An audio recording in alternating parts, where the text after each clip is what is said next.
Hello everyone, GoldenNova here, and welcome to Field Test, a series where we sleeve up my latest experiment and see how it operates out in the wild. If you want to see me run these decks through their paces live, or perhaps catch a duel with me, you can catch me right here on YouTube every Friday at 8 PM Central Time.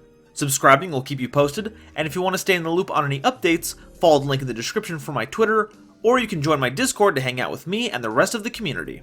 Okay, shameless self-promotion aside, let's talk about today's thought experiment, Reactors. For those of you questioning their perception of reality, yes, this is the deck we're talking about today.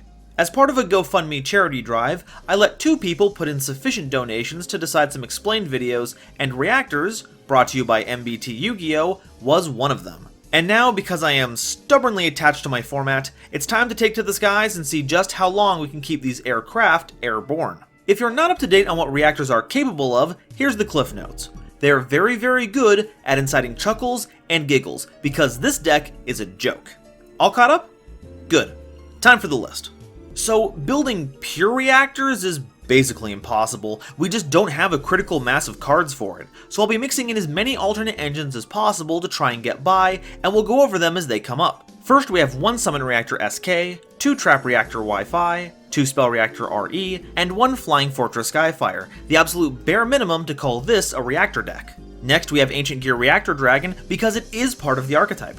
Next, we're pairing Greiger with Bandit Keith because I love my crack ships, and also because the new Bandit Keith cards synergize very well with reactors. 3 Heavy Metal Raiders and 1 Terraforming will help keep our reactors safe from battle once per turn, and gives them a permanent attack boost if we took damage from that battle equal to the damage we took, which will help bolster their miserable stats. Also, if one of your Dark Machines blows up a card by battle or card effect, you get to summon another Dark Machine from your hand, something that Spell and Trap Reactor are surprisingly good at triggering.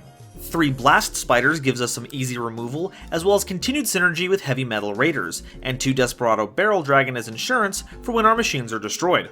Next, the Assault Mode package. It's here to help summon the otherwise unusable Dark Flat Top. We have 3 Assault Sentinel, 3 Tenki to Search, 1 Psy Reflector, 1 Assault Mode Activate, and a Stardust Dragon Assault Mode we can make going first for protection. Next is our Symphonic Warrior Pendulums. We don't have to waste turns summoning the reactors separately if we do it all at once. We have 3 Mix and 3 Guitars, which can also act as a double summon when we can't make scales. Great for tribute summoning Summon Reactor SK. We're running 3 Deskbot 3 and 2 Deskbot 1. This gives us access to the Halkarorodon combo, which we can't really go nuts with, but it is removal and does give us a ton of blockers to help keep us safe. We've also got 3 Extravagance because we don't care about our extra deck or our wallet, and 1 Monster Reborn to help round things out. For the extra, we have 3 Stardust for Assault Mode, 3 Dark Flat Top, 3 Aurorodon, 3 Halka Fibrax, and 3 Union Carrier, which has an absolutely hilarious interaction with Summon Reactor SK, but we'll get to that in a bit. For now, let's check out some games.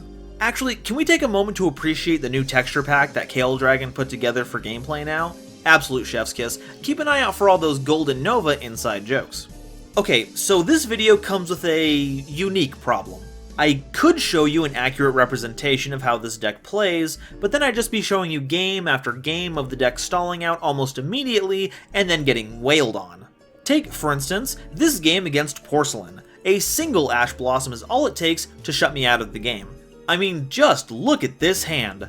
A boss monster that would require its 3 component parts to be put on the field first, another boss that would have been great if I'd had a Dark Machine to put on the field, a third boss that has no built-in summoning effects, and a Pendulum Scale that does nothing for us right now. On the other hand, just look at Magistus go, they're doing all kinds of stuff.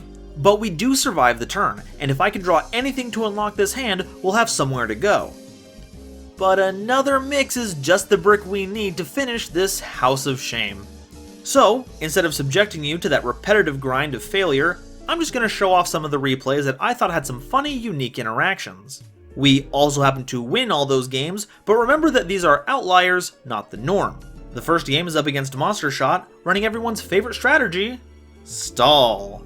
I would say I can't wait, but given their strategy, I think the whole point is that I have to. They'll start by playing Pot of Duality, grabbing Fossil Dyna from their top 3. They'll follow up with Pot of Desires, banishing 10 off the top to draw 2, then playing Terraforming to search for Necro Valley. They'll normal summon Fossil Dyna, activate Necro Valley, then pass to us.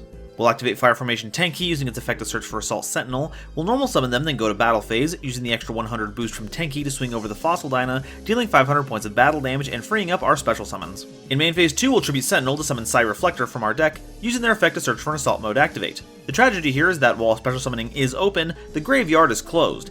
With nothing else, we pass to our opponent. On their turn, they'll use a Raigeki to clear our field since they have no monsters of their own. They'll set a card and pass to us. On our turn, we'll normal summon Despot 3, using their effect to summon Despot 1 from deck. We'll go right to battle phase. I'm worried about interruption and want to get some damage in.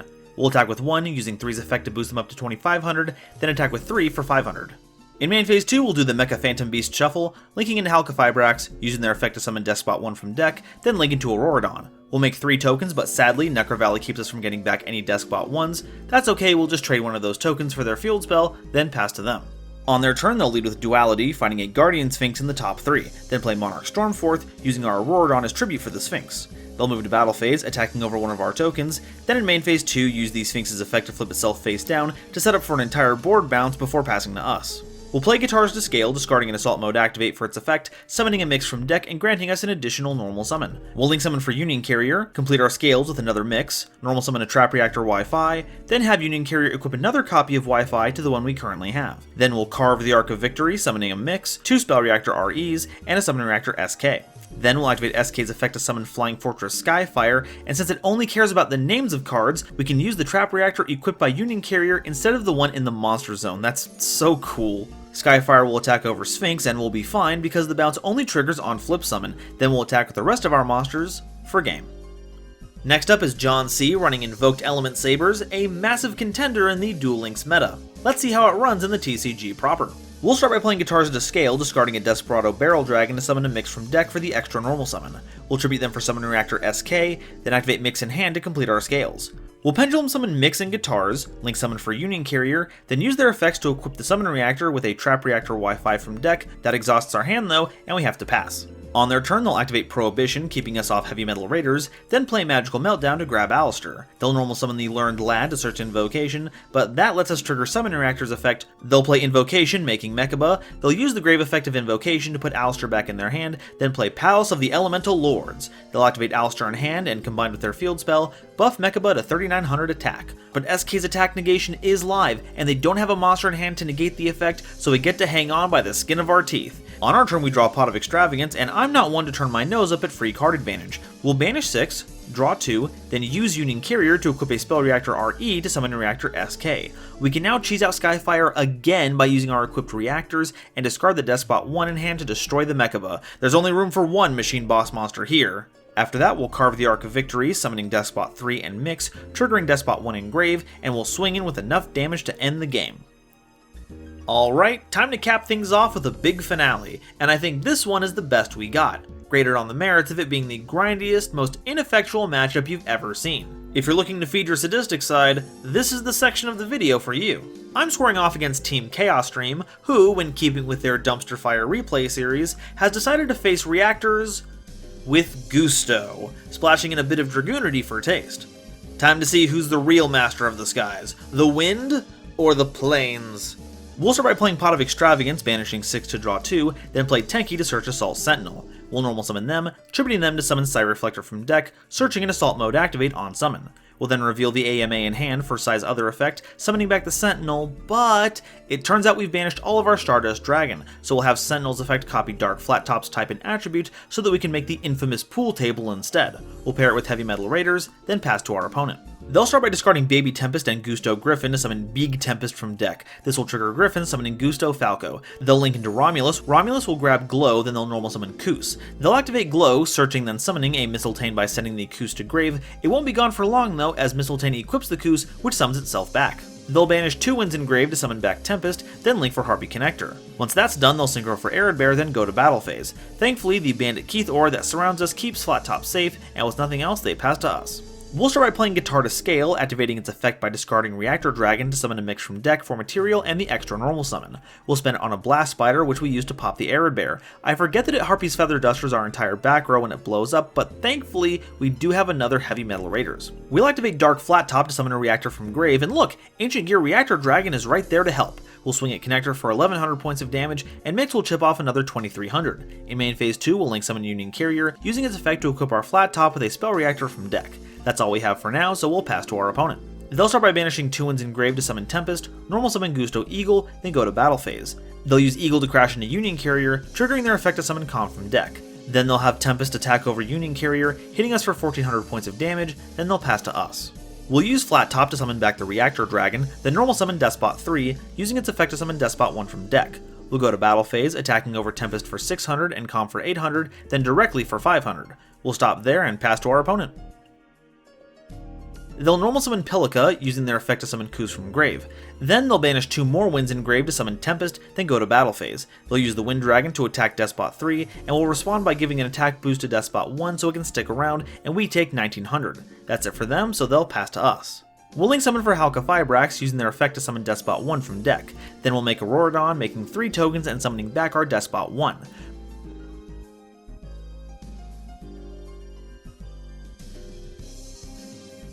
We'll use Auroradon's effect to destroy Tempest, and use Dark Flat Top to fill the empty space in our board with a Reactor Dragon, then tribute one of those tokens for a Mix. We'll go to battle phase, having Mix attack over Kus, and Despot 1 will attack Pilica for 2500, which ends the game.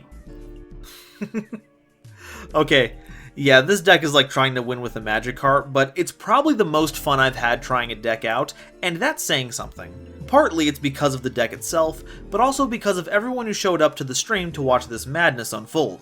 Now, normally at this point in the video, I'd try to outline these strengths and weaknesses of whatever deck I'm testing, that way you can take that knowledge to help with your deck building.